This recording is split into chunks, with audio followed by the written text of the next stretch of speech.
Greetings, you wonderful warriors of the broken sword. I'm Jonathan. I'm Nick. And we are the Gosslings. Good evening. And we hope that you are in good spirits today. We are here to do yet another awesome live stream every Sunday at 5 p.m. on the Goslings. Yes, sir. And Nick, do you want to go ahead with you want me to lead the toast here? Yeah. Why don't you lead the toast? All right. Everybody watching right now, let's do the thing. Let's do the thing. Take up the broken sword of your father and strike down the darkness. Amen.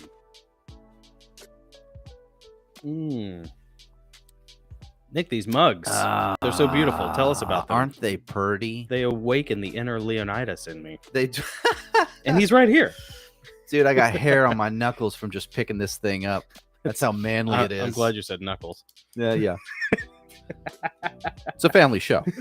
Family show, folks. That's right. Yeah, no, these are the Kothon Spartan mugs, as you guys may or may not have heard. If this is your first time and you've never seen one of these, this is a handcrafted mug made by master potter Joel Cherico from ChericoPottery.com. Let me get this little caption up here. Not a Harry Potter. These were he is a sponsor of the show.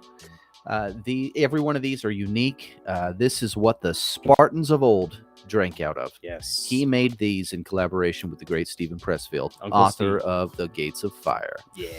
Who might know a thing or two about these bad boys right here and their historic drinking vessels. Yeah. Do you think they were drinking out of these the night before the Battle of Thermopylae? Absolutely, I do. Yeah. Absolutely, I do. Yeah. What they were drinking, I don't know. Yeah, I don't know, but they probably had like their own saying. Maybe it was like ours. Yeah. I'm gonna believe it is. Take up the broken skulls of your enemy and drink victory. I don't know. Or maybe that's a Viking thing. Yeah, it's a Viking. It's a Viking thing. I mean, it's a Conan thing. Like, whatever. Warrior culture transcends. Yeah. Speaking of warrior culture, that beard's looking vicious. Am I looking Gerard Butler-esque? Yeah, kinda. Yeah, Kinda. There's the Goslings. We can play like the Nine Inch Nails song. You look like Noah. Yeah. Steve Russell Crowe from Noah. As long as I don't sing like Russell Crowe, that's all that matters. Yeah. Well, that's fighting around the world. Hello, Tiger. Anybody ever seen that South Park episode? It's like one of the greatest ever made. Yes, I am. Thanks to J. Reese Bradley, our good friend Angela, who pointed out that I resemble Russell Crowe from the movie Noah, which is a look that I've been angling for like 3 years now. It's high praise. It's high praise. Yeah, it is high praise. I try to hit all the phases of Russell Crowe's life, eventually landing on Mel Gibson. I just want to look like the final iteration. The final iteration of Jonathan is like modern day Mel Gibson. That's what I'm angling for. And what's going to help me along the way is Jardani Jovanovic hair care products made by real men for real men. Or as I like to say, be as sexy as you are deadly.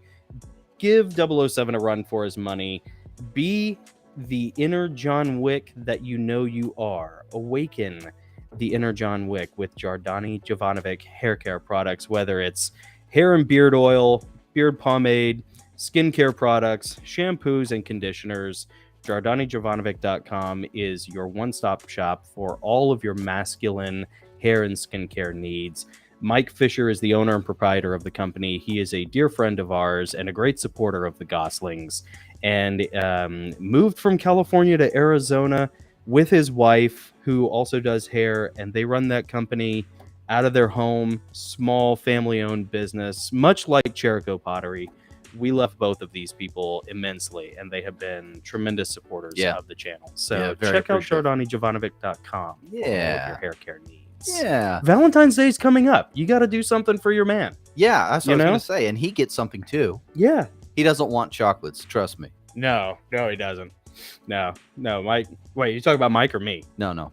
Men in general. Oh, men in general. Yeah. No.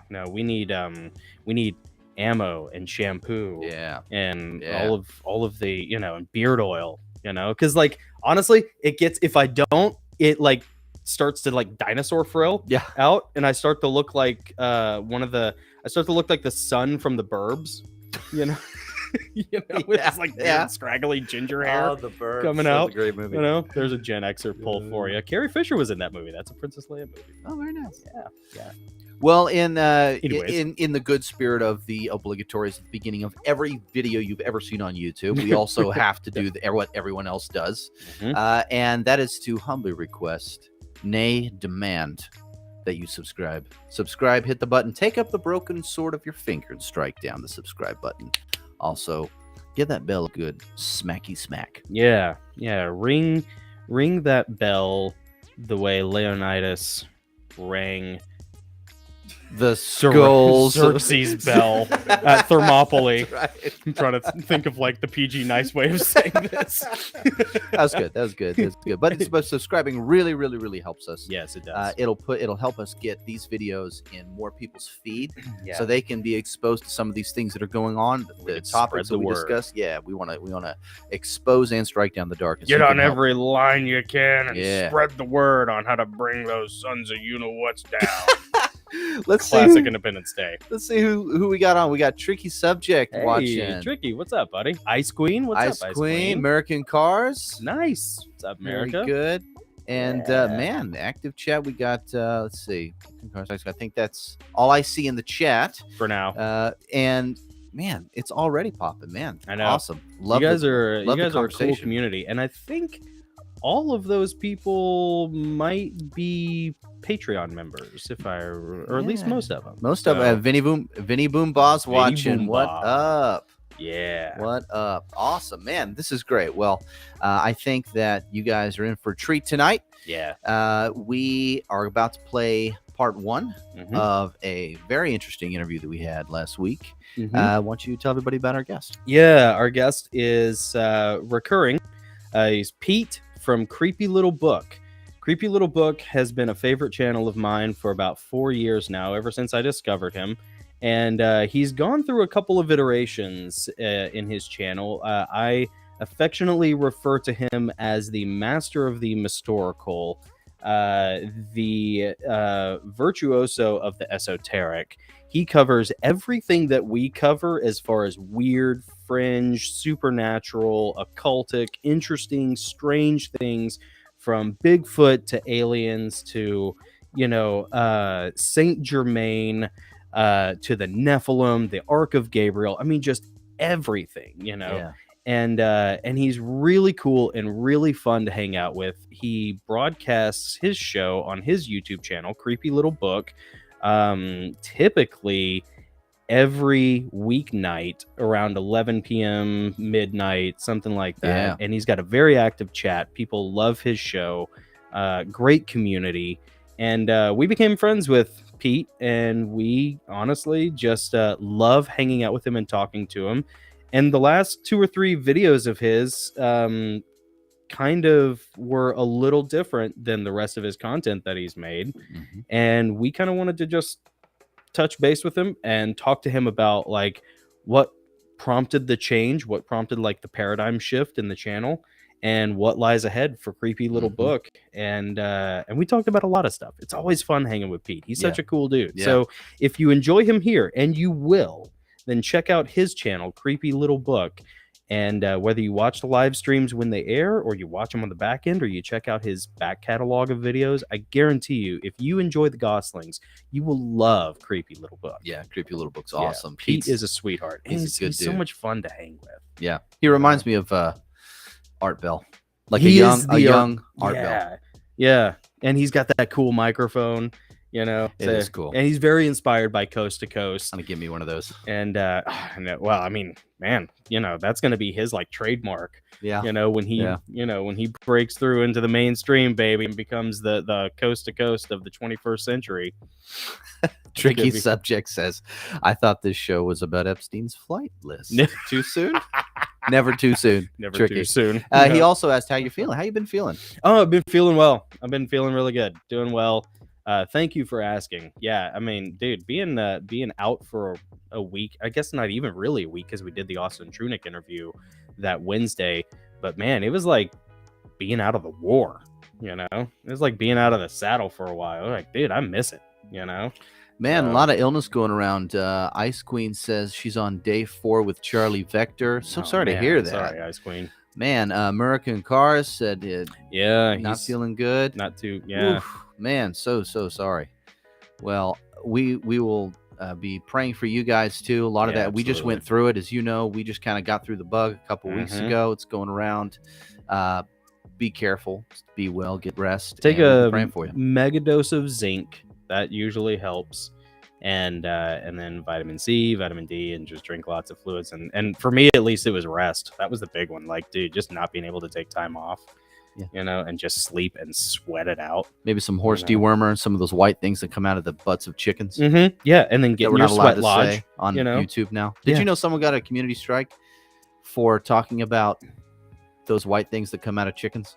Yeah, come out of chickens' butts. Yeah. Yep. Crazy. Can't even say that now. It's getting crazy. But we can say that word on our Patreon. By God. Yes, we can. Yeah. And we will. we will. Say it all day. Yeah. All right. Well, without further ado, here we go with Pete from Creepy Little Book. We'll be in the chat. We'll see you guys there. Yep.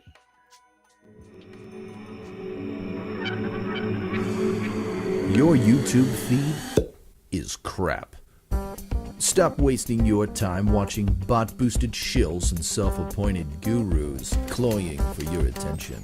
Instead, join the Gosslings interview live stream and podcast. The Gosslings, a dark-lit digital speakeasy of free thinkers. A super chat of radical truth-seeking wizards who eat trolls for second breakfast. Topics that'll make your mama's hair stand on end. Ideas that'll make your pastor's knees knock. Guests that will illuminate the hidden chambers of your mind. And interviews that strike down the darkness. Welcome to the Gosslings.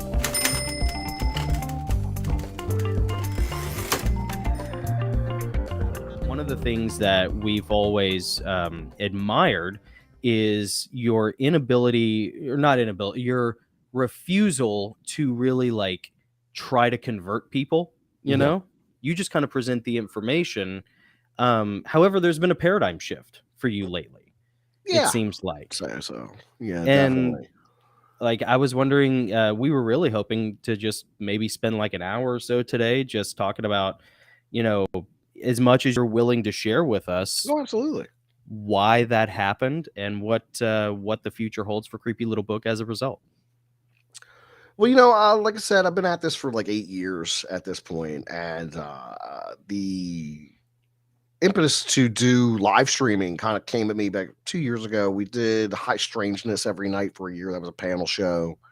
Following that, I did my own show every night for a year, trying to do different topics each night. So over the course of that, like 600 shows, I exhausted a lot of topics, and I've repeated myself a lot of times, revisited things over and over again. So, and I'll tell you personally, the more research I've done, the smaller the slice of the pie I actually believe in anymore. Oh, really? I kind of approached all this. I had originally started by researching the Cave of the Alchemists in Philadelphia. And that led me down this road into the Renaissance and ancient alchemy and Hermes Trismegistus and the occult in the ancient world. And it's been a fascination. But at the same time, you know, you can only beat the horse until it's so dead. Seeing it's so dead. Yeah. So going forward, I've been thinking about maybe looking at current events through the lens of the weird world that I'm so familiar with. Yeah. Or, you know, perhaps doing more social commentary. You know, we'll see. Because I've never been in the business of trying to convert people to believe anything or disprove anything. You know, It's always been about presenting the information. I always felt like my opinion on this stuff was kind of secondary or tertiary, you know, at most. Yeah. So, you know, educating people on these things was kind of the impetus that drove me to dive into it in the first place. I knew a lot about two things coming into YouTube: comic books and weird stuff. So it came down to that. Initially, I wanted to do a show with a puppet. So I did a lot of research into puppets. What kind of puppet, Pete? A Please tell bat me. puppet. I wanted to get a sweet bat puppet and maybe a grandfather clock for it to pop out of. I was going to set up this whole That's a thing. great idea. Yeah. Oh, it was going to be awesome. And at that point, I think the idea was to call it Astonishing Tales from the Great Beyond. Nice. Yeah, I didn't wind up with that name. In hindsight, that was a pretty good name. That's pretty good. But yeah, I was going to call it Astonishing Tales from the Great Beyond. There was going to be a puppet. It was going to be essentially the same thing, but just geared in a more kind of comedic sense, I think. Yeah. But I'm no effing comedian, so I try, I try my best, but I'm not necessarily a funny guy. So, I kind of ditched the whole puppet idea. I still glance at fancy puppets from time to time, and I follow a couple of YouTubers that are puppet people. Puppet Pete. There are puppet people out there on YouTube. I don't know. If you guys are aware of this. There's a whole puppet subculture. This is horrifying news. Yeah. Oh my God. Yes. Like, have you ever checked out any of the SCP Foundation stuff on YouTube? Absolutely. Mm-hmm. There's one of like the creepiest ones. It's kind of like 4chan, creepypasta kind of stories that people make up, and SCP Foundation is really interesting. But there's one with the ventriloquist dummies, where they all have like the souls of, the husband and wife, and the husband killed the wife and like stuffed the parts into one of the puppets. And like, dude, as a puppet guy, Pete, you gotta, I don't remember the name of it, but you gotta look up like, I'll have to check it out, the puppet SCP Foundation thing. And there's a theory that says that SCP Foundation is like not entirely fiction, by the way. I'm sure there is, but I mean, there's tons of theories that go along with all this kind of crazy stuff. There's some YouTubers I follow that like, they actually out weird me, and it's to the point where I'm like, maybe I should just be doing this, like I should just be copying this content word for word at this point. Yeah, right. Because I watch it generate like a juggernaut's worth of hits and like likes, it's really out there for some of these channels. But I never wanted to be at the point where I was like making stuff up on my own and just going out there with fiction to give people whole cloth that I cooked up. It's another thing to research what other crazy people have cooked up over the years, but I'm not inventing this stuff myself, Yeah. You're more of a curator of That's the kind of how I bizarre. feel about it. Like I wanted to establish an online library of esoteric and extraterrestrial content. Yeah. That was the goal from the beginning. Man, I would say mission accomplished, because if it weren't for you, I talked about it last time, but if it weren't for you, I would have never heard of the Ark of Gabriel. Yeah. And the Ark of Gabriel ended up being one of the best plot devices and elements that I needed to make one of my Heavenly Realms books work. Oh, nice. So, I'm sure you get stories like that all the time from, or at least every now and then, from people who say, thank you for telling me about this. Thank you for opening my eyes or illuminating me to this. But I will tell you no, not really. No, last couple comments I got were like, dude, you really let yourself go. Oh my God. Whatever. Okay, so I turned 40. I turned 40 in April, Pete. How are you around the same mark? Oh, I'm 43 at this point. You're 43. Yeah. So like guaranteed the person who said that is probably like half our age. You know what I mean? Like, dude, wait until you hit the wall. Yeah. I'm like, I started this 8 years ago. What do you expect? People get old. Right. People get old. Also, you're a family man. So like, and you do your live stream like pretty late at night. So you ever notice how when you get online, when you get on Instagram, when you get on YouTube, whatever. Also, you're handsome, and you're looking at, you got all those like fitness gurus, and they're like, no matter what your age, you can have a body like this. Yeah, if you have high testosterone, HGH. Every one of those people are in their 20s. Every one of them. Yeah, all the fitness influencers are influencing from a position of being in their 20s. That's their big achievement. They're in their prime. It's like, look at me. I'm in my 20s. I look great. Yeah, but you're broke and you're crazy. You don't know what you're doing with yourself. Right. And we have that's the trade-off. That's the trade-off. The trade-off. You look good, but you're a mess. Yeah. Yeah, you're a mess.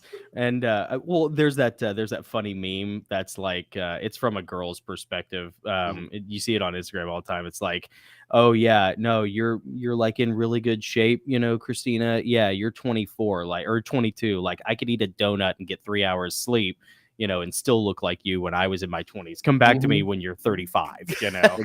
and looking like that, But yeah, it just, there's no pleasing the internet. No, there's no No. pleasing the internet. It's an absolute beast. And plus, like, all those like old dudes who are, like Liver King, like there was the whole like Liver King blow up that happened a while back, where he's like, dude, if you just eat raw liver and raw organs and drink, whatever pig blood and, like throw spears all day, then you could be like me, and it's like, and he's just like roided to the tits, he's like lactating HGH, and does it ever like, so, and like, that's a microcosm of like everything that's wrong with the internet and monetization, right? So like, do you ever hit this point where you get like really jaded and cynical with the internet, where it's like everything is fake? Like everything I look at is just like phony baloney. I watch a lot of YouTube. I've kind of given up on TV and movies. I listen to podcasts and I kind of watch YouTube. So that's really where I get most of my entertainment. I like a lot of live content. Really? Yeah, I really enjoy live content. So I watch a lot of that. Like, just depends on who's on. I don't really care as long as they're droning on about something. It reminds me of the radio. I've always been a big fan of radio. Ever since I was a kid, I wanted to be a DJ. Yeah. Although terrestrial radio is basically dead at this point, YouTube is a way for me to kind of live that dream. Yeah. But ever since I've been like 13 years old, it's all I wanted to do was get behind a microphone and talk. Were you a fan of Art Bell back when? Oh, I loved Art Bell as a kid. Yeah, Art Bell, the Grease Man, Howard Stern, John Lander. There were a lot of great DJs in the metropolitan area, and a lot of great DJs just at the time. Yeah, that era was just great for radio. Really great for radio. And I've always appreciated the medium. And even though it is a dying medium, it's something I still appreciate. We kind of feel the same way about typewriters and like paperback books, know, and it's kind of that same vibe of like, it's a dying medium, but at the same time, like, it's a much more pure medium. Maybe life was a little better back then. Like, I was watching that Johnny Depp occult movie, The Ninth Gate, last night for the first time in forever. And, that's a movie that's made in the 90s. So it's like pre-cell phone, pre-smartphone. Yeah. And borderline like pre-internet. And everybody's just like, you had to either be at a payphone or you had to like get a call from the concierge desk of your hotel, to communicate with anybody. And the rest of the time and like, we're all three old enough to remember what that life was like. And oh, heck yeah. I had a rotary phone on the kitchen wall by the back door growing up. Yeah, and great. It's a different world. I think all of this is kind of foreseen. Really? Yeah, personally, I do. I think that the Bible even predicts the internet to some degree. I agree with you. When it talks about the two witnesses in the Book of Revelation, they're killed, and the whole world sees it at once. Like, right? How else is that possible without the internet? Yep. Yeah. And then the whole world parties over it at once, and they send each other gifts. Like, how's that possible without, mass delivery services and, all these kind of things that we have now? Yeah. So I think there's even a little aspect of that. Like, who knows what John of Patmos was seeing during those visions and how we can extrapolate from what he saw and apply it to our modern world. But, there's nothing that compares to that idea of these two men that are going to get killed in the street and the whole world sees it at once. Right. How else is that possible? I can't reconcile it otherwise.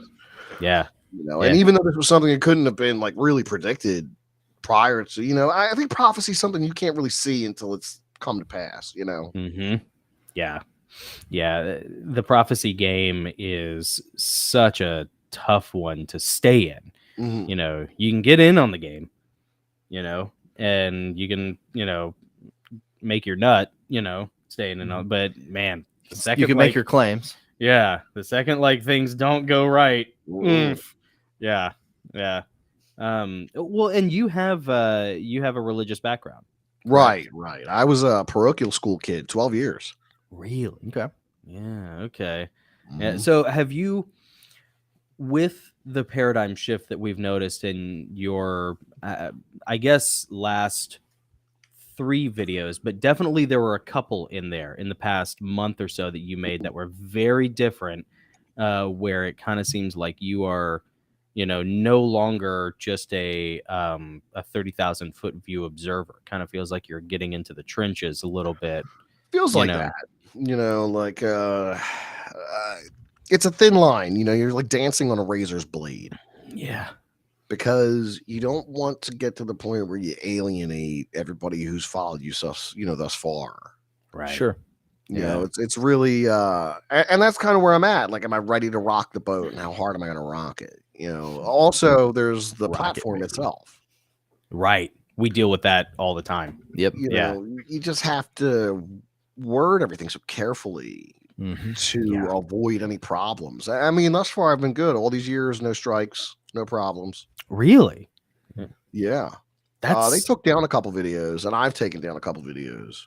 what videos did YouTube take down? I think they took down one of my 2016 Trump videos. Oh yeah. Mm-hmm. I took down my Q video. Really? Yeah, and it was old. It was really old, but I didn't want to get the problems for it. So I took Right. down my Q video. Yeah. It was like from the 3rd day that Q was a thing, like legitimately, like 3 days into QAnon, I was like, this is fake. Yeah. And here's why it's fake. You can still Really? find it on other platforms. I have uploaded it to other, video platforms. It's just not on Cool. YouTube anymore. But, I compared it a lot to, Daniel, and how, they wanted him to bow to this idol, and they're like, we're not going to bow to your idol, mhm. And I made a lot of comparisons to the book of Daniel and the cult of QAnon in that video, but Wow. it's something I didn't believe in from the jump. It's just nonsense. Wise. Very, very wise, because I know a lot of very patriotic people who really got hooked in on that. Yeah, me too. Oh, yeah. Same here. Yeah, I thought that was nonsense from the start. I mean, like, they were Yeah. making claims that within 3 days were baloney. Right. So that's kind of where I took it right from the jump. Yeah.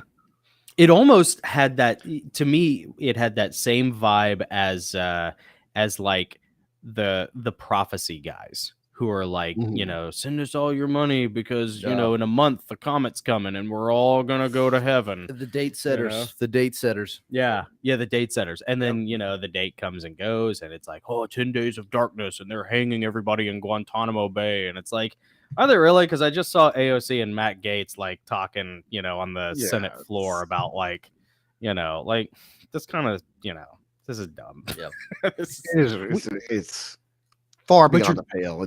They keep people in a perpetual state of expectation, of anticipation of something that would never happen, but like keeping them on the edge. Yeah, but that's a temptation with stuff like that.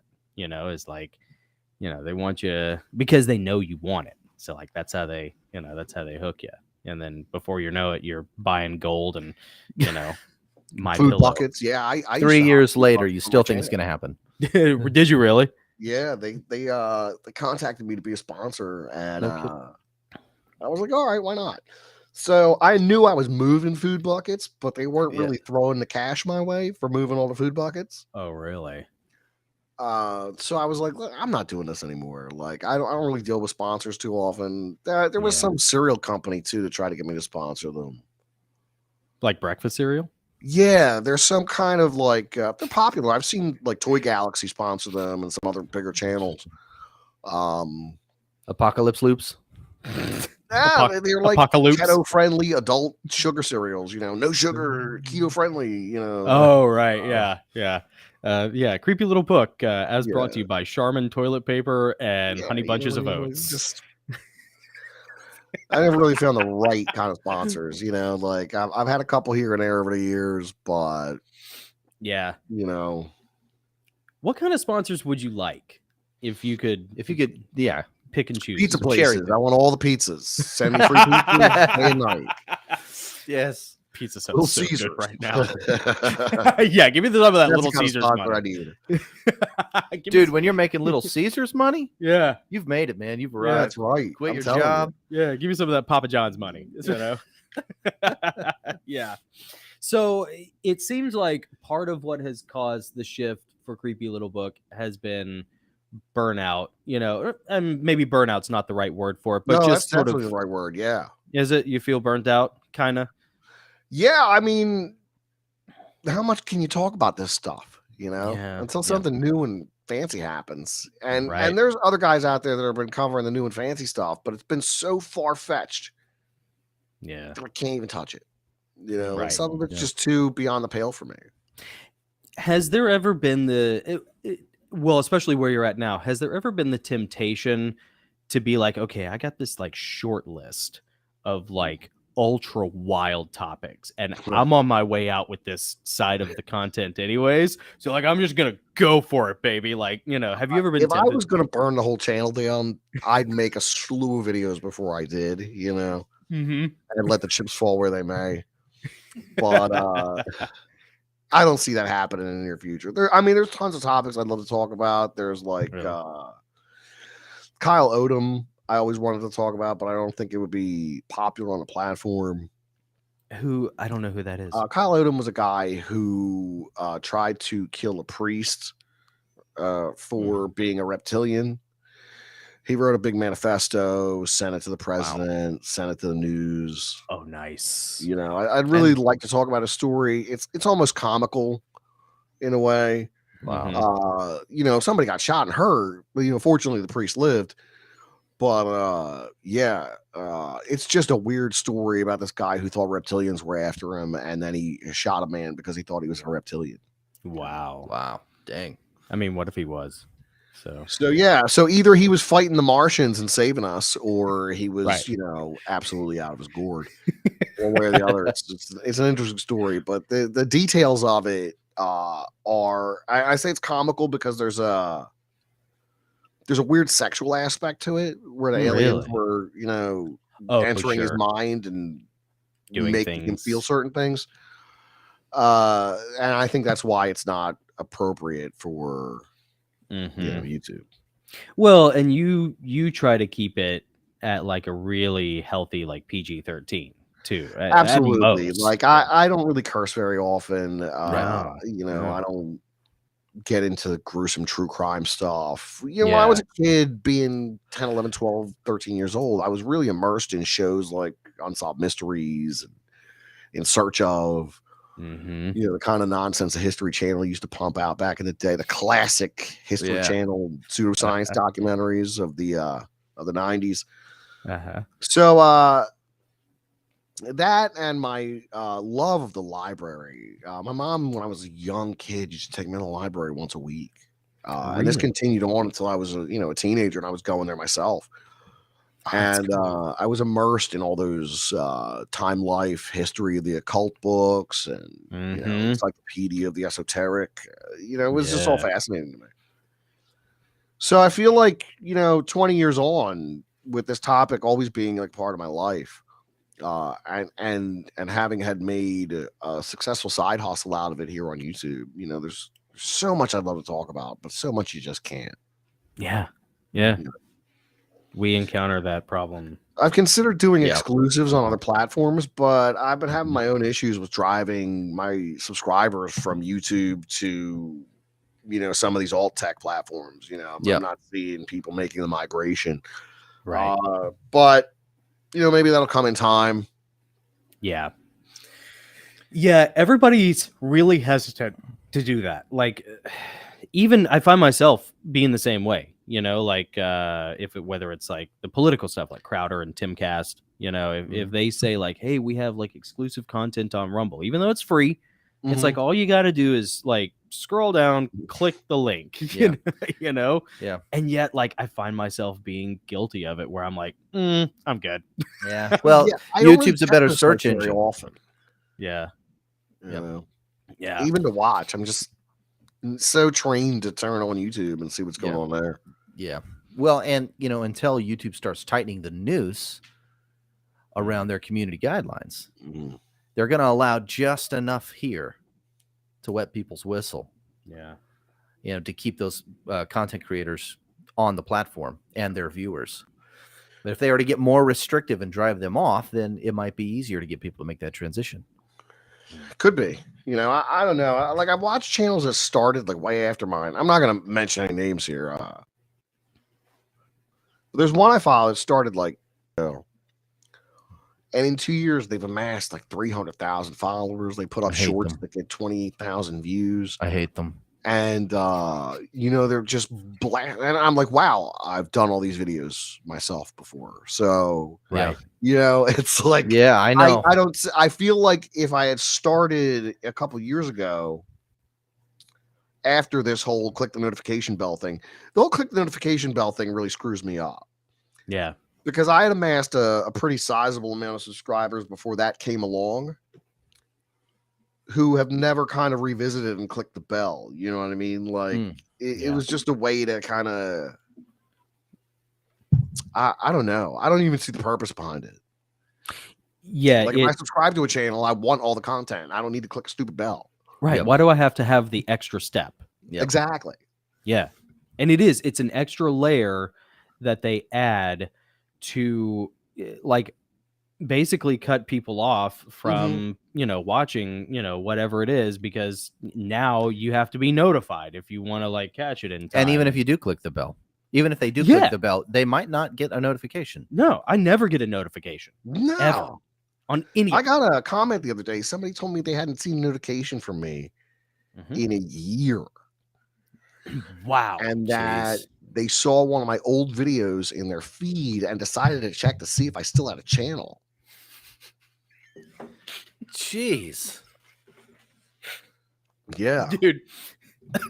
I mean, here's the thing, Pete. You got a pretty sizable subscriber base, so I think you've maybe made a lizard mad in the YouTube Antarctica base. It happened back in 2016. Like I can tell you when it happened because the drop off was significant. Like really, I put up a video and get 30,000 views on a video and get 600 views on it. And the content didn't change. It was like there was something that shifted in YouTube. Yeah. So I've been fighting against the algorithm ever since. It's like they're gonna have to kick me off. Like I'm not gonna quit. Yeah. That's what I like to hear. Yeah, make them slay you. Exactly. Don't retreat. Well, we've been around for 2 years. We haven't quit. There you go. Look at our success. We have 1,500 whole subscribers now. Every one of which we love, by the way. Yeah. Well, but what's crazy is it took us, because we got a couple channel strikes. All right. Channel strikes. Hard edit. It's sort of like it's sort of like at the end when we're like, take up the broken, or what is it? We do the take up the broken and strike down interview, and Nick just like totally like abandoned. Remember, these are intervieos, and then he points at me, and I'm like, huh? And it's like, that's strike to the dark. Yeah. Oh my gosh. We're gonna play with the stream deck today. We hope all of you have enjoyed our interview with Pete. If you would like to see the full unedited version of the interview with Pete, go over to our Patreon. There was some awesome exclusive moments that were too real for YouTube. So get more of Shia LaBeouf's cousin. Yeah, his cool cousin. Yeah, his cool cousin, as Tricky's subject pointed out. Yeah. And a special thanks to Mike Fisher for the super chat. Thank you so much, Mike. That's for you. Yeah. Thank you so much for the support. You, really man. Appreciate it, man. Hope you guys are liking Pete. What do you guys think of Pete? Yeah. Sound off of this is. Hope you enjoy it. We'll do that again. Yeah. Hope you enjoy it. That's from UHF. One of my movies ever made. Favorite movies. We'll do another one from a really favorite movie. Jake Carr just joined. Hey, Jake. No, you didn't miss it all. We're only halfway through. We're going to play the second part of the interview here in just a second. Welcome. Glad you're here. And if this is your sound off of this is your first time hearing Pete from Creepy Little Book. Yeah. I know a lot of you saw him on our last interview with him. It was, about 5-6 months ago. No, it was back in the spring. Oh wow, yeah, time flies, man. Yeah, so I mean, if you enjoy Pete, This is part of the weirding way that we will teach you. What's that from? Gabe, where's Gabe? Where's Gabe Bello? He Where's knows the Gabe reference. to key up on this? Yeah. Again, it is the legend. What movie, guys? What movie? What movie is that Mhm. from? Yeah. Anyone know? It's got the worm. Yeah. It's got Battle Pug. It's got the immortal Patrick Stewart. Patrick Stewart's in Yeah, it. who's clearly a vampire. Any guesses? You know. No? Yeah. Nothing? Give him a minute. Give him a minute. All right, we'll do, give him a minute. We'll do we have another one? We don't have another one from that movie, do we? How about this one? This is an easy one. We're going to give you guys an easy one. This one's for you. What is this? What movie is this? This one? The other one. This one. Oh, right here. Yeah. What movie is this? Classic. Come on, everyone knows that one. Classic Gen Xer. If Yeah, you, it's like catnip for a Gen X chick. if you were emotionally alive in the 90s, you Uh-huh. know what movie this If is. you were on a Anyone? date in the mid 90s, you saw this movie. In fact, this guy might be here right now because of a little bit of.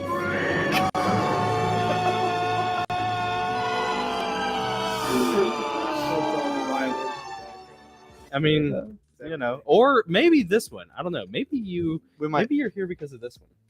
Are you not entertained? Are you not entertained? Well, that came out the year you were born. Is this not why you were Oh here? wow. Russell Crowe. Yeah. Hey, Are you not entertained? Are you not entertained? Vinny Is this Boomba. not why you were here?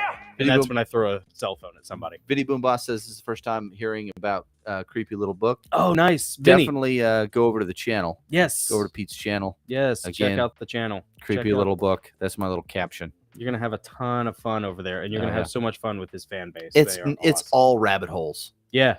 It's all rabbit Yeah. holes, man. Yeah. And It's a lot of fun. There's gold at every one of them. First time the Gosslings. Oh, cool. Little Georgie knows Pete. The first time to the Goslings. Little Georgie, glad you're here, man. Thank you. Yeah. Thanks for joining. Glad Thank he you. ate her. Who was that? I'm not sure what Tricky Subject is referring to. He might be confessing to having witnessed a crime. You know, Tricky, you're across the pond, so if you need to escape, well, No ticket. you might be out of luck. Jay Reese Bradley guessed it correctly. That was from Gladiator. Nice. Well done. You got the second one. Well done. You got the second one, Jay. I'm telling you, where's this one from? What's this one? This is part of the weirding way that we will teach you. We'll do the other one here in a second. I don't even know. That one was so obscure. I would have never gotten it. Again, it is the legend. Sandworms. There was a remake with Josh Brolin. Came out last year. Come on, baby. Somebody, man, if Gabe were here, he would have this knocked out. He'd be No. going insane right now. He'd It's be going- Dune. I can't handle it anymore. It's freaking Dune. What's Okay. a Dune? What's a Dune? Yeah, that should be Nick's catchphrase. What's Dune? Mine's like, it's Luciferian, and Nick's clearly is, what's a Dune?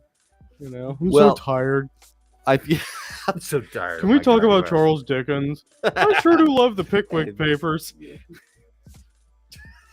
What's wrong with the Pickwick Papers? Oh, great. Dickens is Jonathan's going to great. talk about Gates of Fire again.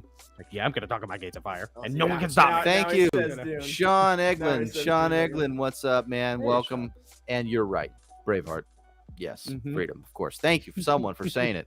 By the way, we have the Luciferian T-shirt on Teespring to thank for we have Jay Reese Bradley to thank for our Luciferian T-shirt that we made on Teespring. And Jay Reese recently interviewed me for her channel, and we were talking about Grey Aegis, the second book in the Heavenly Realm saga, and she will be interviewing you this upcoming Thursday. Yep. Correct? What Yep. are you guys going to talk about? Thinking outside the box while staying inside the lines. Nice. Yeah, that's the Good title. title. That's the title of this. She came up with this great title.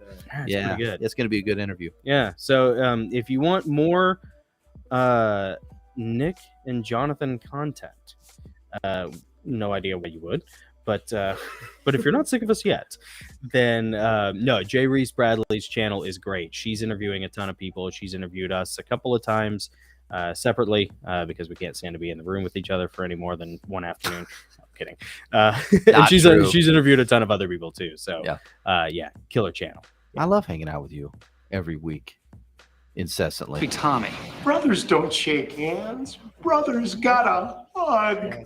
Okay, too much brother love. Too much brother love. Too much Too much. Hashtag What's brother going on love. here? What's happening right now? I have so many pictures of us as kids that like I really want to put on a T-shirt with just brother love on it. We got Shelby in the house, and of course, the one and only Boss Hog. Z Fever, what's up? Yeah. Glad you joined us. Let's see. Boss Hog. Boss Hog. This is Boss Hog. Z Fever says, have you guys heard about that abortion clinic launched by the Satanic Temple in New Mexico? Yes, I did hear about that. Yeah. I did hear about that. Yes, the Satanic Temple, specializing in, they're kind of the national go-to for late-term abortions, from what I understand. Gross. Absolutely disgusting. Oh, we should have asked Guy about that. Well, dude, we had so much fun Yeah. with Guy Malone. That was the interview that we conducted today that will air next week. And spoilers. And man, we had a blast with him. Yep. We interviewed him for like an hour, a little over an hour and a half. And that was another one of those that easily could have been a 2 to 3 hour video. And we're going to have him back. But we talked about some great stuff. So you want to check us out next week as well. Ginger Viking, Jesus is watching. Thank you, sir, for joining us tonight. And Gabriel Bella Music I got to give a Gabe shout out. is in the house. Ginger Viking Jesus. We're doing that in honor of Pete, since it's technically is his interview. I will never do it as well as Pete from Creepy Little Book, but I cannot help myself, Ginger. It is It's an awesome. OCD thing. I have to do it every time you're here. I am glad to see you, my friend. Yes, sir. Gabe, what's up? Gabriel Bello Music. You should check out his channel as well. Awesome music. Gabe is a dear friend of the channel, and man, he's just a cool dude. Yeah. He's just fun to hang with. Yeah. And his channel has like double the subscribers of that we have, and he doesn't have the watch hours yet to get monetized. So like, go to his channel and just burn through the playlist. Yep. And just trick that YouTube algorithm, baby. Who cares? Yep. Turn the cannons on the beast. Dude, Empire. and you'll love the music. Yeah, you'll love and the his music. music's glorious. Yeah, it's awesome.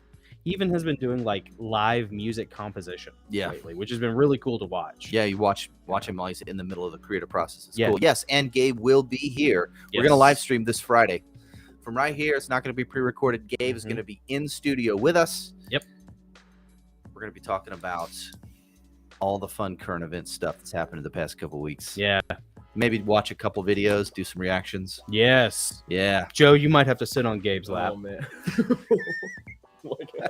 It's our nephew Joseph. We love Joe. Joe filled in for me one time a couple Sundays ago, and he's been hanging out with us. Yeah, because I couldn't poop. Because I was full of it, Man, which couldn't- everybody Thanks, Joe. knows. Thanks, Joe. Literally, Yeah. All Listen, you know, it doesn't take a doctor, it doesn't take a centennial medical bill for me to know that. Thanks. You know. Oh, that's a great segue to the second half of our interview with Pete from Creepy Little Book. You know what's funny? Poor Pete, buddy. I know you're probably like watching right now, and I love Pete to death, and he's probably just like, oh my god, you guys shut up and just play the second. All right, yeah. My interview, you morons. I'm going to do that right now. We'll be in the chat. We'll see you on the back end. All right, peace. Oh, you know what? I gotta get to. Got to get our buddy's question. Yeah, so we have a Patreon member who, for certain levels, we let them ask questions, or submit questions to guests. And we were talking about you. I communicate with him on the back end, and he's become a really big fan of your channel lately. Oh, that's great. And he goes by on YouTube. He goes by America in Cars, and really nice guy, really interesting dude. We have a lot of fun talking. Very smart, and he wanted to ask, do you think that a lot, if not all, of the math used in advanced physics, astronomy, etc., is the product of demons? He calls it demon math because Tesla said, quote, "Today's scientists have substituted mathematics for experiments, and they wander off through equation after equation and eventually build a structure which has no relation to reality." What are your thoughts on that, Pete? All right. So this reminds me of a video I did, honestly.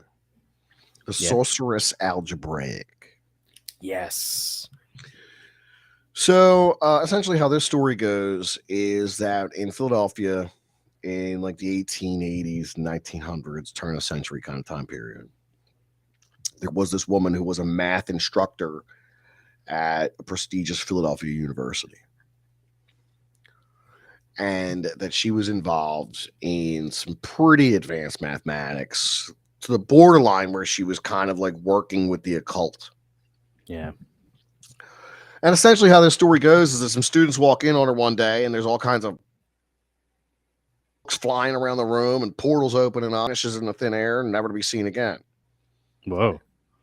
Yeah, something like that. It's this video's years old. And I'll tell you what, I found it on Craigslist and reached out to the person who posted it. And I was like, can you fill me in on more of this story? Yeah. And they never got back to me. I did research on like the names and places that were present in the story. I don't know how true any of it is. I'd never heard of it before it was posted on this Craigslist thing. Mm-hmm. I don't even remember how I came across it. I think I was looking up classic cars on Craigslist and came across this crazy story. Awesome. Yeah. Oh, I'm always looking at old muscle cars on Craigslist. I'm like, oh yeah. One of these days, I'm gonna get me an old muscle car. Oh, dude, American Cars is gonna love you for that. Yeah.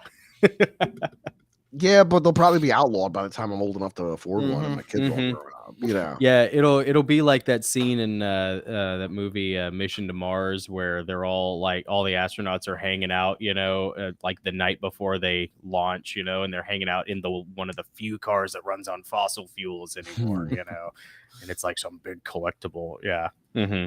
So you were looking for muscle cars on Craigslist and came across this story about the Sorceress Algebraic. Exactly. Interesting. Was it just a story? Like, were they selling anything? No. They just wanted to be heard, so they put it on Craigslist. This is a story. I don't even know what portion of Craigslist I wandered to find this story, but sure, it was a strange story about the Sorceress Algebraic that occurred in Philadelphia at the turn of the century, and you know, I couldn't really find a lot of evidence to back the story up. Yeah. But, you know, it's still an interesting bit of fiction if it is. Well, that's kind of we're going to have Mark Sargent on, who's a big flat earth guy. And no, Pete is a hollow earth guy. And that's right. I lean more towards FE, but that is like a big thing in the flat earth community, is that like there is all this like symbolic mathematics, you know, that seem to go on, and I wrestle with like how much of that stuff is legitimate and how much of that stuff is just like reverse engineered Bible code kind of, you know what I mean? Like you're kind of looking for it, so you may, and I don't know. What are your thoughts on that? Well, if you look at every math book that's ever been published, there's a credit to Pythagoras in there. Pythagoras was an occultist. He started his own secret society called the Secret Brotherhood. You know, they started their own colony. Well, at least it didn't smell bad. You know, and this is where the polytonic solids came from. What are those? That was the secret of their like secret brotherhood, was they had the knowledge of polytonic solids. Polytonic solids. Sorry, I'm so far behind the power curve. I got to look this up. So I think the punishment was death for revealing the truth about what they were into.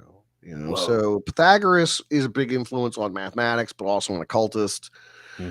A lot of mathematics was developed in Arabia. Yep. So, you know, algebra is an Arabic word to begin with. Yeah.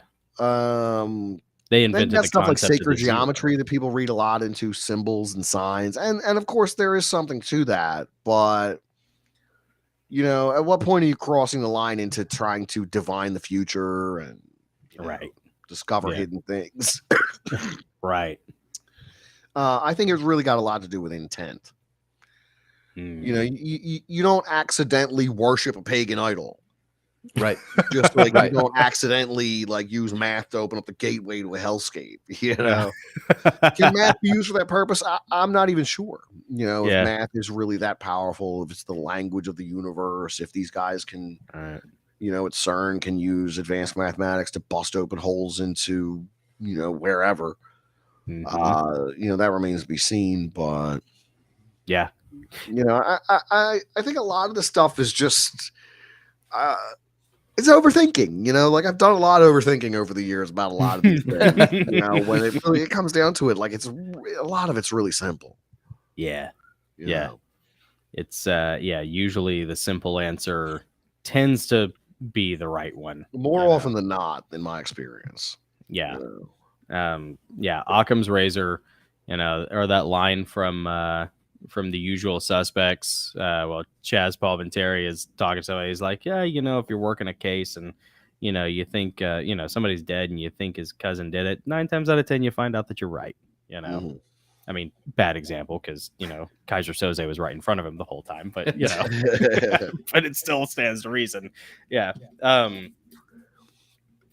does that translate to, does that inform your opinion of Hollow Earth at all? The relationship of math and the occult? Not really. Hollow Earth is a fancy of mine because it's yeah. At the end of the day, if I found out the Earth wasn't hollow, I'm not going to be shocked, you know.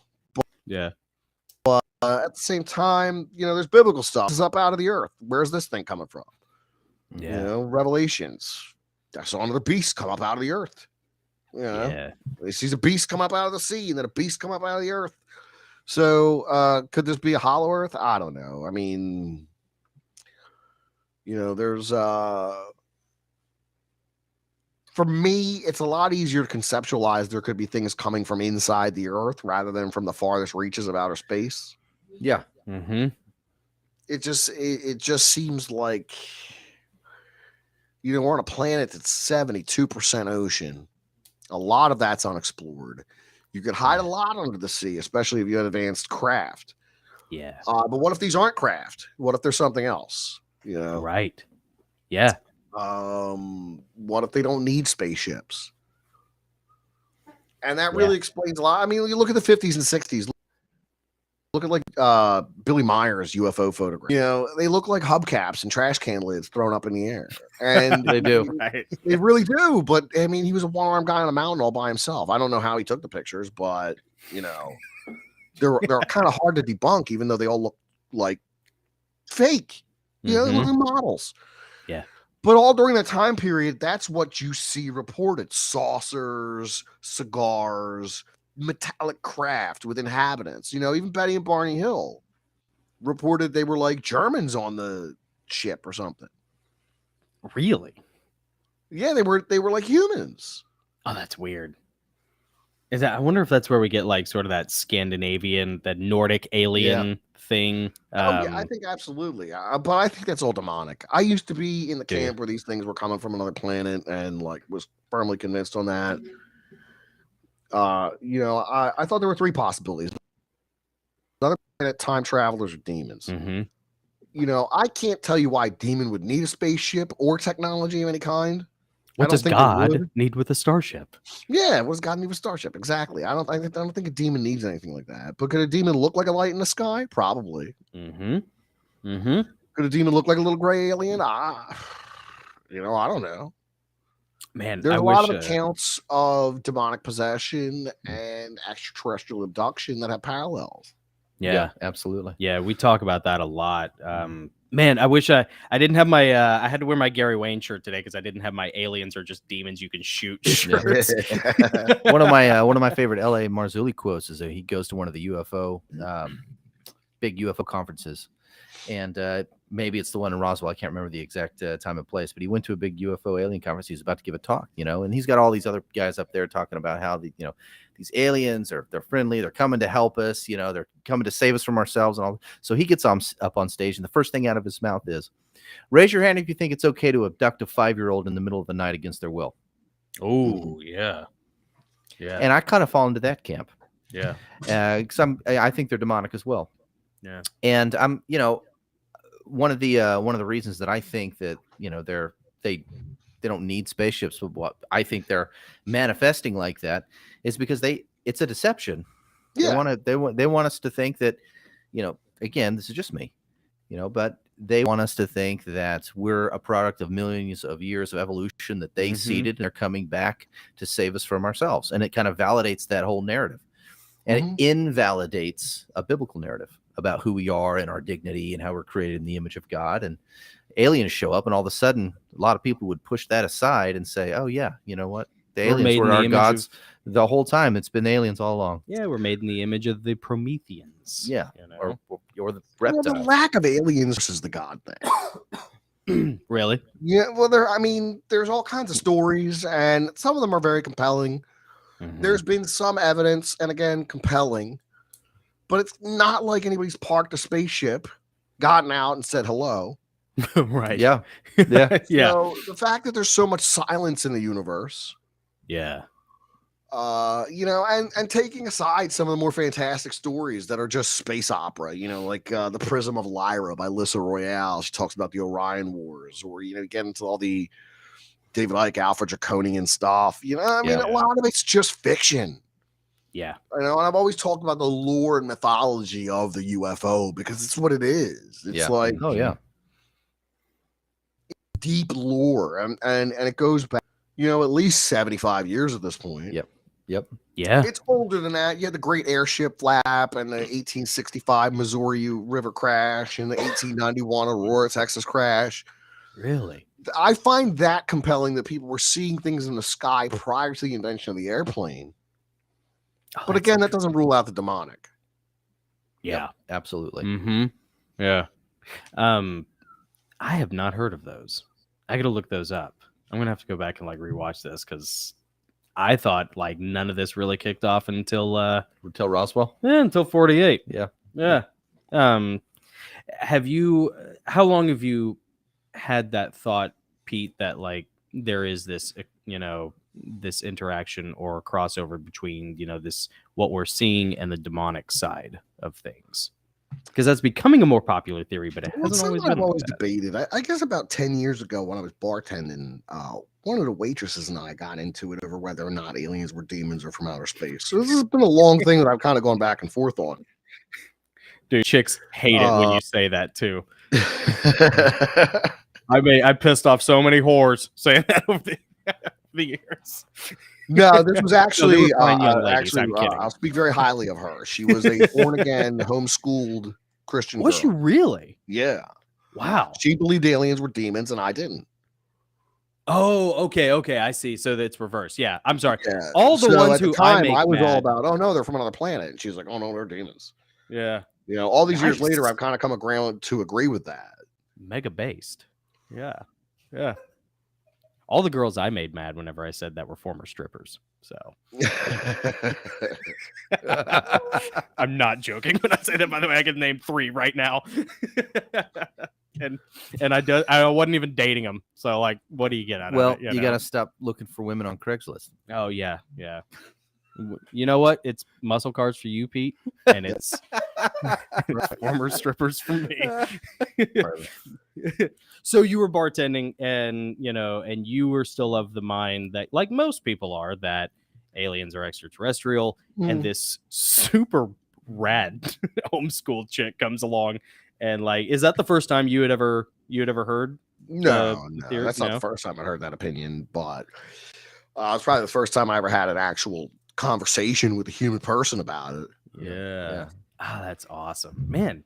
That's really ahead of the game because, honestly, even with all the stuff that we get into, I mean, I didn't start really thinking about that until probably 5 years ago. Yeah, same here. Yeah. So, and it's become more a part of the conversation lately. We've noticed. Yeah, right. It's bizarre how these things gain legs and they gain momentum as topics in the zeitgeist of your cultural bubble. Everybody starts talking, the rapture. Nowadays, for our channel, everybody wants to find out more about the rapture. Yeah. And it just totally came out of nowhere. Yeah. We're I don't know. I don't know. Well, I wouldn't say it came out of nowhere. I think it came out of the last 2-3 years being the most bizarre time they've ever lived through that in some ways parallels a lot of what they, what's in Revelation and what's in Daniel. And they're like, so the rapture could happen anytime, right? Yeah. So, and they start looking into that and they start arguing about when it would happen, if it will happen, that sort of thing. I think people's fascination with end times prophecies from the Bible, I think that Catholic, has escalated. in the That's rapture. Yeah. It's not a Catholic there's no doctrine. rapture As far as I'm concerned. We just kind of everybody goes through it. Everybody goes through the muck. Yeah. There's no like flying away like Superman to avoid it, like or being abducted. Yeah, I mean it's everybody's got to face it. Yeah, the final judgment, the judgment of all mankind. It's not like as far as I'm concerned, what was there 24 elders up there and some saints that watch over all of that when it's going down, but the ones that are martyred are already there, and the ones elders that are martyred, but everybody else stands and faces judgment. So like the rapture is a relatively new doctrine of eschatology that was cooked up by evangelicals in the 1880s. John Nelson That's why Darby. I don't buy into it. Yeah. Yep. It's too easy. Well, I'm going to rapture away. Well, and then everybody gets stuck in on, are you pre-trib? Are you mid-trib? Are you post-trib? Are you amillennial, premillennial, post-millennial? And everybody has their thoughts on that. Me personally, I'm just like, dude, I don't know. I'm nowhere near educated enough to like be able to have an opinion on this, but like, I also kind of see it as, I don't want to call it like empty calorie argument, but it's like, I don't know, man. Like, I don't think we should be dividing lines over this subject, and it happens all the time. You know? I mean, in scripture, there are passages that allude to an event like that happening. It talks about the dead being resurrected, the dead in Christ rising first, and then those who remain will be caught up in the twinkling of an eye. Paul says that. I don't remember where, if it's Corinthians or Thessalonians. It's one of the epistles. Yeah. But he says that. What the Bible absolutely does not specify in very obvious terms is when an event like that is going to happen. Yeah. So putting it in the biblical timeline is something that people have been trying to do for centuries, millennia even. Yeah. And they can't do it. But there are a lot of doctrines around, a lot of theories around it. It might be at the very, very, very end before God pulls the pin on everything, But it does say it in the Bible that there's a being caught up. It doesn't say they'll be raptured. It says, harpazo, which is where we, get the word. But it doesn't say watch for the rapture. It never says that. Yeah. So it's their kind of that people teach, man. The prosperity gospel. Everybody thinks Jesus is gonna make them rich. It's disgusting. There's lots of like there's nowhere does it say the sinner's prayer. The sinner's prayer isn't in the Bible. Yeah. There's no have a personal relationship with Jesus. That's not in the Bible. Like none of that's in the Bible. Like it's like I know. A lot of it's been cooked up afterwards. A lot of this is the doctrine of men, and I'll go through a lot of Instagram posts I get are biblical or preachers or pastors, and I'll be going through Instagram reels, and like so much of it is like mega churches with like 20,000 people in the seats, and they got these rock bands playing, and everything's up on big television screens, and I'm like, is this worship or is this a concert? Thank you. Oh my gosh. Thank you. Hallelujah, Pete. Yeah. It's a concert. Yeah. Yeah. I mean, they got Starbucks in the lobby of some of these places. Yeah. Oh, yeah. Right. Oh, yeah. Yeah. When you have Starbucks. And I grew up with all the smells and bells, man. Burning incense and ringing bells and that's right. and high churches with ceilings that were 40 feet high, Yeah. Do you ever go back to it? Do you ever go back to Mass? Actually, I've been looking into Latin Mass lately. I found a place about a half hour away that does traditional Latin Mass. Yeah. Cool. Okay. So I'd like to go attend that. I've only ever seen a Novus Ordo English Mass, Mm-hmm. So I don't know a lot about the church pre-Vatican II because I was raised after it happened. Right. So when I think about the church that I inherited, it's very different from the church my grandparents attended because of Vatican II. Mm-hmm. Yeah. So I disagree with a lot of Vatican II stuff. They were trying to modernize the church, put more asses in the pews, I guess. But at the same time, it's like now we got altar girls and guitar masses. Get out of here with that nonsense. Oh my gosh. Are you serious, dude? Really? Oh God, yeah. They got altar girls now. They got women Eucharistic ministers and I follow this guy. His name's Dr. Taylor Marshall. He stays on like top of a lot of this stuff going on with the Vatican. He wrote a book called Infiltration about how the Vatican's been infiltrated. I did a video on this too. It's called The Fifth Column. I did mine years Really? ago though. About Is how it the still up? Vatican was infiltrated by Freemasons in the 50s, and they put in their own pope, Oh. and it's kind of been, you know, Yeah. questionable ever since. But yeah, I'm really interested in attending the Latin Mass only because I've never seen one. You know, like I mean, I've seen them on YouTube, Yeah. but I've never been present for one. And I think that if you've ever attended a Catholic Mass, like so much of it is really it's based on Judaism in a lot of ways with the reading of the scriptures. Then you get about 10 minutes where the priest does a little reflection on the scriptures, and then you get into the sacrifice of the Mass and the whole, you know, Eucharistic part of it. Mm-hmm.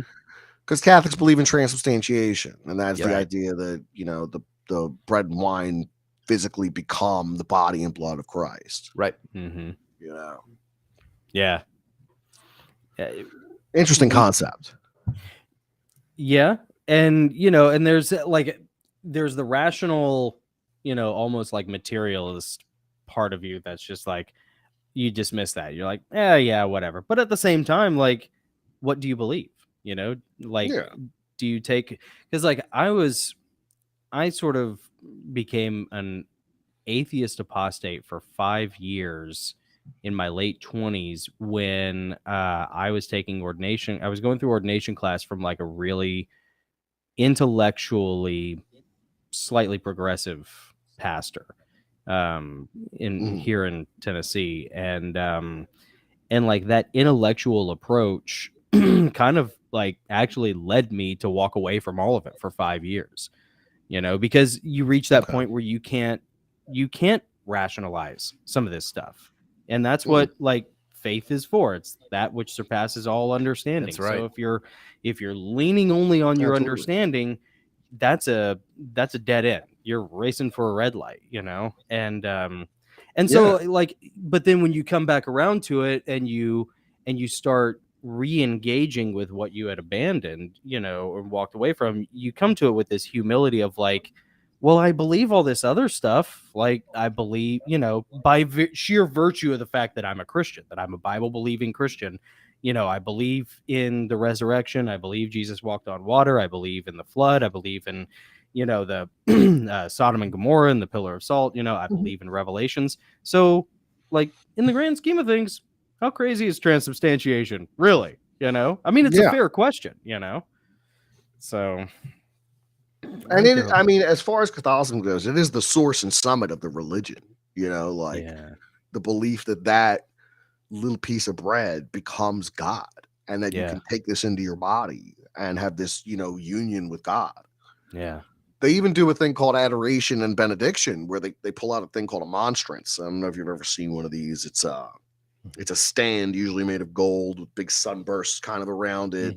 And they'll put the host in the center of it, leave it up on the altar. And, you know, there are some churches that do 24/7 Eucharistic adoration. There's always somebody in there sitting with it, you know. Really? Yeah. Interesting. What's it called again?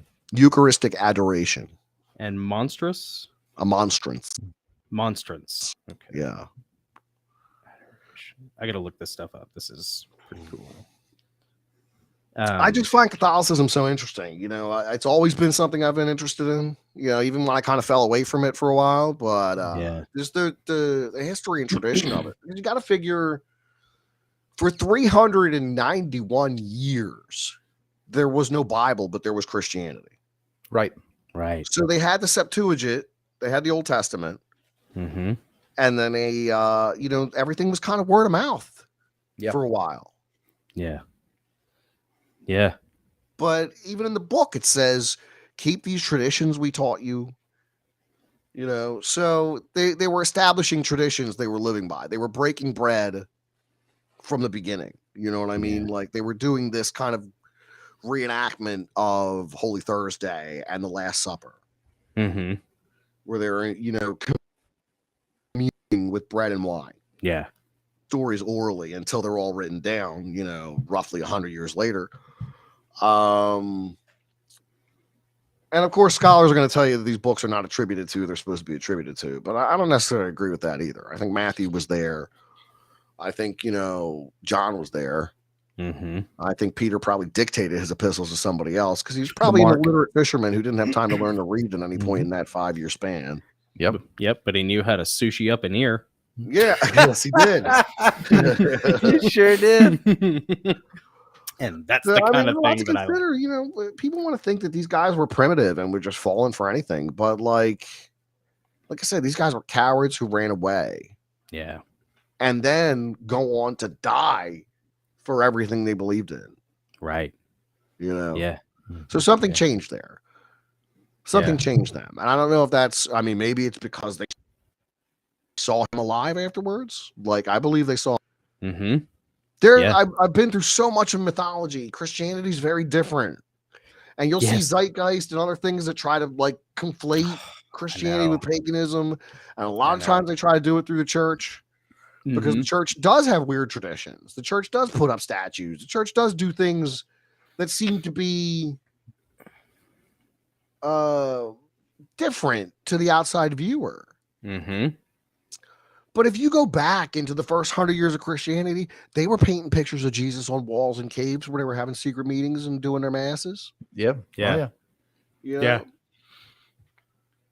What do you think for you, Pete? Because I've had those experiences too, where it's like, you can, when you're in the office, when you're in the cubicle farm, you can mention any deity and any religion. But if you mention Jesus or if you quote scripture, the room gets like everybody puckers, Mm-hmm. and It's still that way. Yeah. it's still that way. And that's one of those things that it's one of the very few things that actually reinforces my faith in Christianity is that, like, okay, why is that one a problem to the world, quote unquote, what is it for you that gives you pause with Christianity? It's a religion that goes against every natural desire that man has. Yeah. So, you hear people say it's a man-made religion. And why does it go against every natural desire you have? Right. Why do you have to give up every natural desire? Your all your proclivities, all your desires, all your interests, all this stuff go against this religion. Yeah. And we're not talking about something like the Eleusinian mysteries. We're not talking about something like Zoroastrianism. Mm-hmm. We are talking about a religion that is so radically different and inclusive. Right. Like people say Christianity, they say all these things about Christianity, but it just really, a lot of times people speak on Christianity and they have no idea what they're talking about. They've had a bad experience with church, or they had a bad experience with their parents, or, they feel like God owes them something. Mm-hmm. Yep. But I don't look at it that way. I'm just happy to wake up every day. Amen to that. That's awesome. Amen Yeah. to I that. wake up every day. And as long as I'm healthy, and that's the thing. I heard somebody say this on some stupid TikTok or something. Well, not TikTok, Instagram I was watching. And the guy says, if I gave you $1 million today, but you had to die tomorrow, would you want it? Most people are going to say no. So time is worth more than money. Yes. Yeah. Obviously. And then he said, okay, so what if I said you could live for 1,000 years, but you're going to be sick every day? Well, who wants that? So health is worth more than time. Yeah. So when you kind of prioritize these kind of things, everything else seems so insignificant. Yeah. That's a good point. Preach, brother.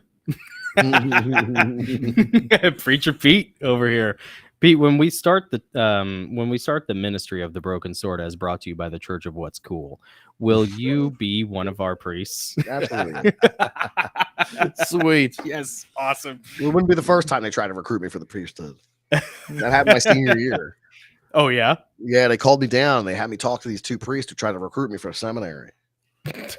It's like the Marine recruiter, and Yeah, then except the Catholic and then school was priest. In the priesthood, yeah. They're like fighting over who gets to get to Pete first. Oh, So I was getting Christmas cards from them until I was 25. They really tried to get me Whoa. up until I was too old. Is that because you went to the parochial school, or was it something else? They about gave you us that a they- test in our senior year, And the results of that test were whether or not you got called down to talk to those two priests. So I knew a lot about religion because I was always interested in the subject. I excelled at it. Yeah. So obviously they were going to call me down and be like, "Have you considered the priesthood?" No, Father, I have not. I got this sweet punk music to play. Yeah, like, exactly. come on. I just discovered yayo, so that's a neo. What was it that ultimately made you refuse? Made me what? What was it ultimately that made you say no to the priest? Oh, I was 18 years old and I was more interested in girls and having a good time than being a priest. Right, 18. Yeah. I mean, at 39, You're I can't barking say up the a whole wrong lot has tree, changed. man. Yeah, when you're like in your 30s and 40s, you're like, really, no women? And you consider it seriously, and then but at 18 years old, you're like, what, you want me to be celibate? Yeah. I just got to the party. Yeah, I just showed I up. gotta leave. When you're in your teens and your 20s, and even some of your 30s, you're like, wait, you mean like no chicks, like none of that? I'm out. But then You get to my age, and you're like, I can have a day off. promise. I'll tell you, I admire those who can do it, man. It's a real I commitment. know. Some of those Oh, guys, yeah. Yeah. don't get me wrong. I mean, it's like any career. There's some good and bad ones. Sure. But I think anybody who takes those kind of vows and lives that kind of life, that's really going above and beyond, Well, yeah, a lot of them have Yeah. a calling. They feel a calling to the priesthood, Absolutely. and they're ready Yeah, to take absolutely. that job. They're ready to make that decision, that Oh commitment. yeah. It's Wholeheartedly. not something. Yeah, you don't go into it, willy nilly. I mean, it's something for sure, but it's also something for sure you don't want. Oh yeah. There's not a lot of tepidity in the choice to be a priest or not. Well, and it's such a shame that a handful of obviously bad apples really spoil the whole orchard as far as reputation Oh yeah, goes. yeah. Well, I mean And that happens in so many professions. That happens with it police. really does. I mean, Mhm. the fact of the matter is, it happens more in public schools than it does in Catholic schools by leaps and bounds. You just don't hear about it. Good point. And the other thing is, when you're on a stand on a moral high ground, like a church does, Yeah. and then you cover up that kind of scandal, you're going to do irreparable damage in public eye. Oh yeah. Yeah. That's just the matter of the fact. Yeah. Yeah. Oh, but you know what? It happens. It's not a Catholic exclusive. It's not. It happens everywhere. Yeah. Well, I mean, like there are bad people all over the place who take advantage and do terrible things. It's not exclusive to just guys that wear the collar. yeah. I had it happen at my private Christian high school in Antioch, Tennessee. More than once in the 3 years that I was there. Wow. Yeah, and it usually was a basketball coach, and and so and at some point, the basketball coach. I mean, truly, like it was actually maybe all three of them were in basketball. Like they did a bunch of other stuff too. But yeah, all three of them, like in the time that I was there, they all got caught, with girls, and every one of them, got the boot. And so it's not something that is just Catholic. It happens all the time in the Protestant church. It's just no one talks about it because, well, first of all, the Catholics are doing it too. So like you can just like, oh, but look at those guys over there, and like no one pays attention. But then also, Catholic like priests have the stigma, the societal stigma of being celibate and not marrying. Whereas like on the Protestant side, it's like, oh yeah, you can still be married and do that, And then most priests don't even wear their kind of priestly clothes anymore in public. Really? Like the barbershop I go to, or used to go to, I still follow them on Facebook, and they have a couple priests from the Catholic high school come in and get their haircut there, but neither of them are in the black and the collar. They don't wear them. Wow. Priests don't go around dressed like that anymore. They just wear street clothes. Yeah. Is that just because of the reputation aspect of things? I don't know if it's personal choice or not. I mean, It just seems to me that like 50 years ago, these men would have probably worn their collars rather than, a football jersey and jeans. Well, the scandal created kind of a stigma for priests. Yeah, absolutely. So I understand. That's a real shame too, because even as a lifelong Protestant, I can't see myself ever converting. But still, I see a priest walking out, I see the collar. I'm like, that is a pillar of stability. Yeah, it's made of a cloth, Yeah, it's cool. Like, I don't know. We all have our issues with all that different stuff. Oh, yeah, absolutely. But still, like, at the end of the day, like, I think it's a net positive. So, anyways, okay. Pete, dude, this was so much fun. We always enjoy absolutely. having you on. Creepy Little Book on YouTube, Creepy Little Book on Twitter, and Creepy Little Book on Instagram. Is there anywhere else where our audience who may I'm not on all the alt tech platforms too, so you can check me out on places like BitChute and Odyssey. I have not set up a Rumble page yet, but maybe in the future we'll see about that. Yeah, cool. Hey, if you guys have been enjoying this interview and you'd like to hear the rest of it, including some really down and dirty stuff that we're not allowed to say here on YouTube, head over to patreon.com/the Gosslings. We'd love to have your support there and share exclusive content with you. That's right. Keep it cool. And remember, these are interviews that strike down the dark. They do indeed strike down the darkness. They strike down all the darkness. That's right. Strike it down hard. So hard. So hard.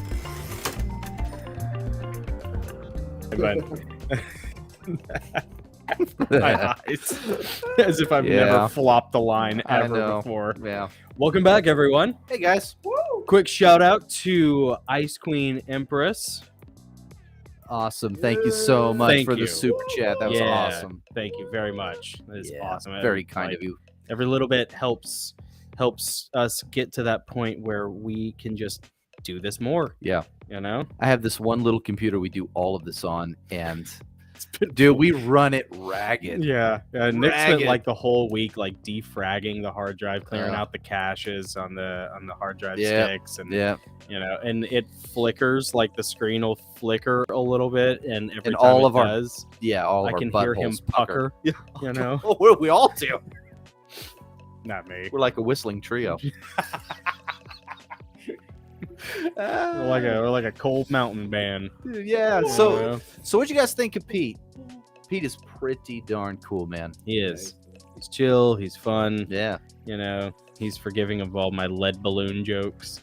I mean, look, Pete, I'm sorry. They can't all be home runs. All right, buddy. But I'm gonna put the chat up here. Throw the chat up. Yeah. The chat's been awesome. You guys have been having great conversations with each other.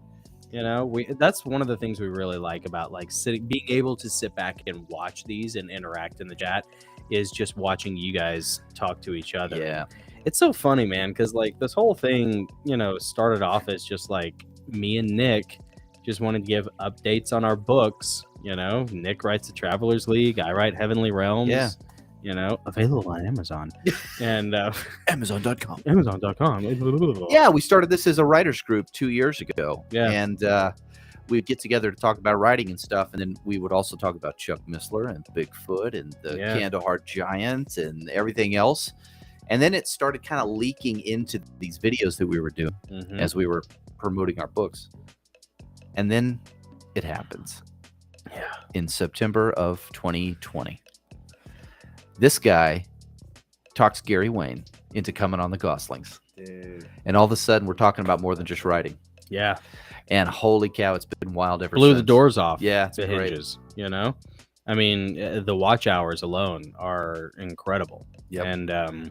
And so it's the kind of thing where honestly, like I was telling a buddy that I met through work the other day, we just kind of stay out of God's way at this point. Yeah, that's all I'm trying to do. Let him do whatever he's gonna not do. Mess it up, And shout out to Steve, by the way, if you're watching.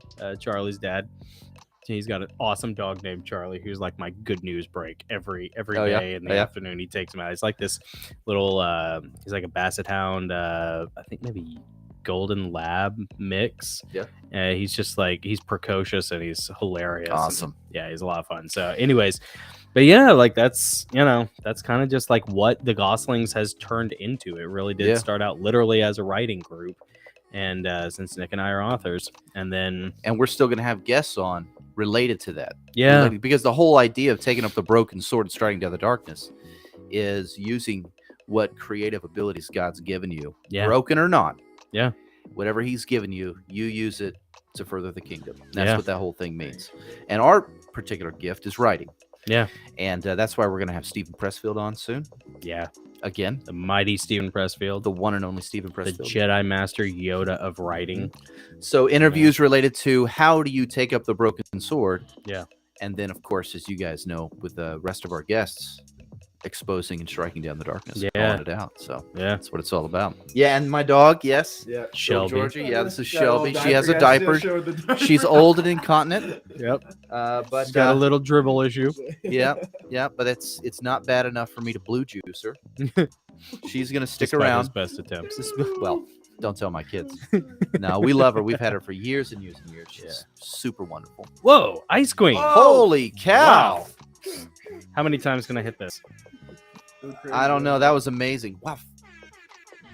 Ice Queen, thank you. She says, I hope you consider interviewing Roger Spur. We got to write that down. Roger Spur of Mud Fossil University. Interesting. Yeah, we'll check that out. That was a very generous contribution. Thank you very much. We might have to get a new system here because we had a really, really embarrassing incident last week. Oh yeah, first time ever we've had the live stream just like hard die. Computer totally crashed in the middle of the live stream. That's why there are 2 of those videos from last week. Very embarrassing. I'm so sorry about that.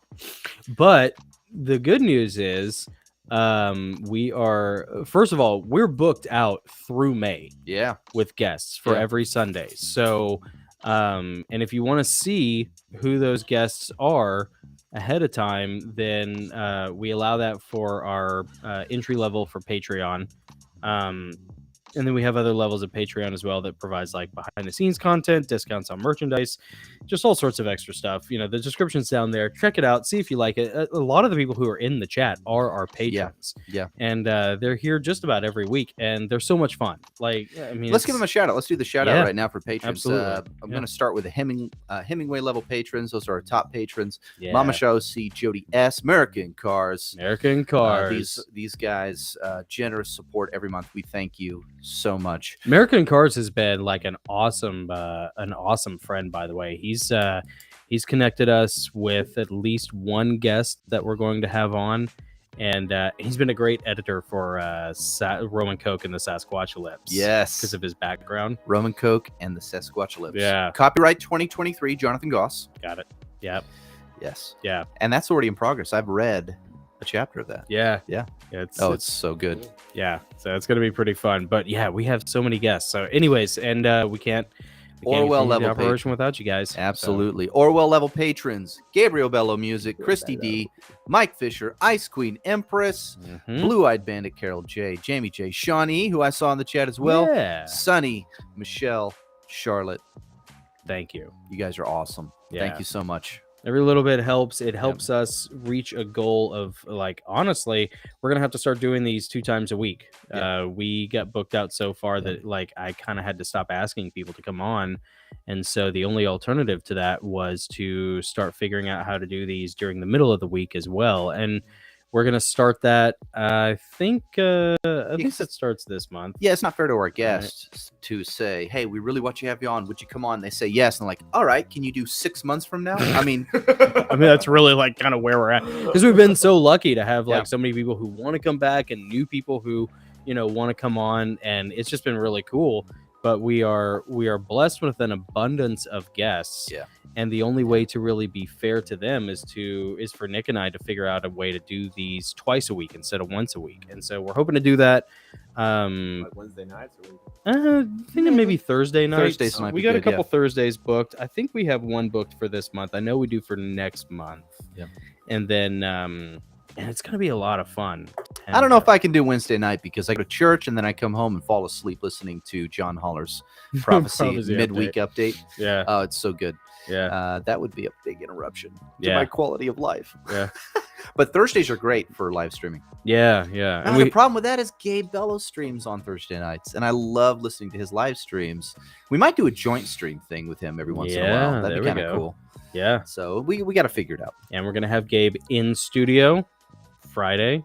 Is that right? Yep. Friday, February 10th, I believe. Yeah, this coming Friday. Yeah. So you guys want to tune in for that. That's going to be a lot of fun. And then we got a ton of other guests who have already, we've already got a few lined up for the midweek episodes, and including Austin Trunick, the author of the Canon Film Guide, the guy we had on last week talking about Canon films. We are going to do a deep dive into Masters of the Universe with Austin Trunick. I haven't had it since those nightmares when I was a kid.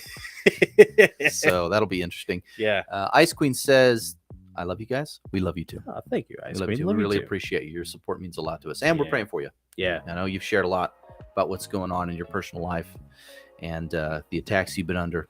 Yeah. You've shared that with us. And, God is stronger than all of it. That's right. Yep. Oh, man. This has been a lot of fun. I don't want to stop. I know. We're so hungry, but at the same time, we're having so much fun. I know. Yeah. Oh, we're gonna go get some sushi and stuff here when we're done in a minute. I'm gonna buy Boss Hog's dinner because yesterday was his birthday. Hey, Happy birthday, boy! Yeah. Birthday! Yeah. Hey. Oh, You gonna go to the gym, lift all those weights? yeah, yes, sir. How much can you bench? 290. 290 is my top. 290. Trying to get Jeez. 315. That's the goal Crazy. for summer. 3 plates. 3 plates. I'm going for it. I'm trying. I award you no points. Rocket. That's great. Just kidding. Oh, I used to sit with this guy upstairs at our parents' house and play Halo with him when he was nothing more than a 3-year-old bobblehead. Yeah, we had so much fun. He would curse at me because he gets so mad. Oh my gosh. Better than him. Yeah, so I used to beat the pants off of him, right? And then one day in Halo, and then one day he came back from vacation from seeing his cousins in Florida. From the Xbox dungeon. From the Xbox Paris Island, He went to stay with his cousins for just a couple weeks, and all they did was play Halo. Went to kill Death Camp. Yeah. For Halo, and then came back and was like, hey, all innocent and everything. He's like, hey, Uncle Jonathan, you want to play some Halo? He was like 10 or 11. Made him put up his reins. He beat me into retirement. I knew I was being crappy about it, but I was kind of mad because I had never been really just not since the Xbox Live days had I been hammered that hard by another person. Yeah. Tricky. So, Speaking of I love lifting, Mr. 2 whatever over here, 290. Did you say? 290, That's yeah. sickening. Well, Tricky Subject can lift a whole cake. Dude, nice, A whole cake. man, nice. I love That's that. good Great stuff. comment. You know what, Work. Tricky? Yeah. Same. I actually had cookie cake. Yeah, that's my thing. Cookie cake. Yesterday. Solid move on the cookie cake. Yeah. Yeah. I like some good cookie cake. You gonna leave me hanging? Oh, sorry. I thought you were just, you were one of those introductions. Oh man. Well, thank you everybody for being here. We hope you guys have all had a good time. We always enjoy hanging out with you. Gosh, I don't know. We got shirts on Teespring. We got a Patreon. Yeah, let's do the all that Patreon stuff. thing. We got The obligatories. patreon.com/the Gosslings if you want to be a patron. We have multiple levels at which you can support us. We'd appreciate any level of support. Really, the Orwell and Hemingway level patrons are the best. You get the behind-the-scenes content. You get the extra exclusive content from our interviews. Yeah. And you get to be part of a really, really great community. Yeah. And there was some good stuff from the Pete interview that is only available on Patreon. We cannot put it on YouTube. Dude, the first 10, 15 So, minutes alone is yeah. worth it. But that's all we got for tonight, guys. Yeah. If you want to type in this ridiculous URL, you are welcome to do so. If you do, you will find these amazing shirts and many others on you. our Teespring I said that page. birthday. Oh, Ice Queen. Yeah, Ice Queen Empress says happy birthday. And Ice good. Cream, we're Thank gonna you very follow. much. I'm gonna look into Roger Spur and look him up. I'm kind of fascinated by the whole mud fossil thing. Yeah, that's very interesting. Yeah. Tricky says it's been emotional. Love the show, guys. Sorry, I'm not in a position to. Don't worry about it. Oh, dude. Don't worry about that. Everybody's got their own thing, dude. Yeah, no you're here. problem. You're here, man. We really appreciate it. Yeah. Yeah, you guys being in the chat, keeping this going, and being a part of the community is awesome. It helps the algorithm, It right? does. From a technical perspective, it helps YouTube know that this is a video that people want to engage in. Yeah. You know, they want to watch, they want to engage in the chat. So it helps tremendously. Yeah. And Tricky, you and I have communicated previously, I think, in a back channel. So, yeah, dude, please. You know, we are super grateful. We do not expect anything. Because I mean, we're shocked at where we are right now. Yeah, absolutely honestly. shocked. Yeah, because it's been a 60% growth in a month from where we were once we got monetized. It was crazy. Yeah. Whoa. Yeah. A month and a half. Yeah. So we're having to be very careful. We have to, we're putting together a plan to really make sure this is built on the right foundation. Yeah. So we can grow it and expand it, and get more high quality guests and bring you a more entertaining show every day. Crazy. Oh man, Ice Queen, thank you. You're gonna be our benefactor before it's all over with. Ice Queen Empress donation $10 on behalf of Tricky. Yeah, thank you, Ice Queen. I mean, this is so cool. Like, I don't think that's ever happened on YouTube before. I don't think so. I don't think anybody has ever been kind to another person and made a donation on their behalf. Cool. It's amazing. That's great. It's such a wild thing, man. It just never ceases to amaze me how we started out on the Goslings and the intentions with which we started out, and then like somewhere along the way, God was like, "You need to do this." Yeah, because like we get these comments all the time on our channels or on our videos of people who like have found us because they're Derek Gilbert fans or Gary Wayne fans or whatever, and they come to us and like it helps them, or like the Vicky Joy Anderson stuff helps them. Yeah, it really helps them. And it's like all of a sudden you start out just doing this thing just because you think it's fun, and then all of a sudden you find yourself in a place where you're helping people. Yeah, it's like, wow. Talking about things you never thought you'd talk about. Yeah, to people who meeting great people and bringing them something that God can use to help them. Yeah, only because He steered you in that direction. Yeah, it's awesome. It's humbling. Really. Yeah. Yeah, and you guys are helping each other, and you're friends with each other, and everybody's talking and having a good time, and and that's like, it's just amazing to like be able to provide a platform for people to do that. Yeah, it's really cool. It's very humbling. Yeah, it's like, okay, don't screw it up. don't do anything stupid. Well, I think we need to go get sushi so we don't open our big mouths and sink the whole ship by saying the wrong word. He knows me well. Yeah, he knows me. Well, you guys, we love you. Thank you. Have a wonderful, beautiful week. We'll see you on Friday night. We're going to do this Sunday, of course. We're going to do next Sunday during the Super Bowl next Sunday. I know. Oh, yeah. If you want to watch sports ball, watch sports ball. But if you're bored, if everyone else is doing it and you're feeling lonely, yeah, we will be here. Come on over to the Goslings. We sports people. We're not going to be watching sports ball. We're going to be right here. We are the Goslings, Yep. and I'm the Noah Russell Crowe. And Nick, I gotta talk to Nick, because Nick doesn't want to be the Paul Bettany to my Russell Crowe from Master and Commander. I'm not Paul Bettany in Master and Commander. Paul Bettany and I know. But so like I got another one where I'll be Paul Bettany if he's Lucky Jack. But you don't look like Russell Crowe. I don't want to look like Russell Crowe. I want you to look like Russell Crowe. I just want to be the commander of that awesome ship. I just left the boat. See, we have to have a talk about this. Yeah, we got to iron this out. We got to iron this out. I want to be Jeff Bridges. I don't look like Jeff Bridges, but I want to be Jeff Bridges from White Squall. It's a great movie. Okay. It's a great movie. Yeah. Yeah. Okay. Or how about this? Conan O'Brien, Christopher Walken. Okay. Have a love child. Yeah. And that's me. Yeah. So basically like the moon from the Mighty Boosh. Hello. I'm the man. Oh. I'm the man. Hello.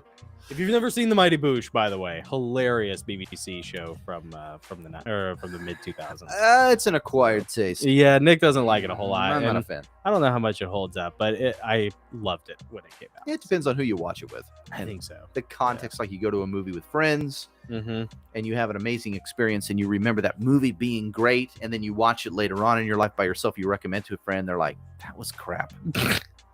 You know, You're like, oh, and you were bragging. Yeah, uh, I'm not sure. Though. Yeah. So, anyway, is it? No, God! No, God, please, no! No! No! No! yeah, it's how I feel sometimes. All right. All right, we love Ice you Queen, guys. Thank you again, Ice Queen. Take care. Friday night, we're gonna be live. Friday night. We Friday don't know what night. time. Probably 8:30 Eastern. Yeah. Something like that. You'll get the notification. Hit the bell. Yeah, hit the bell. Hit the bell. All right. Happy birthday, Joe. All right.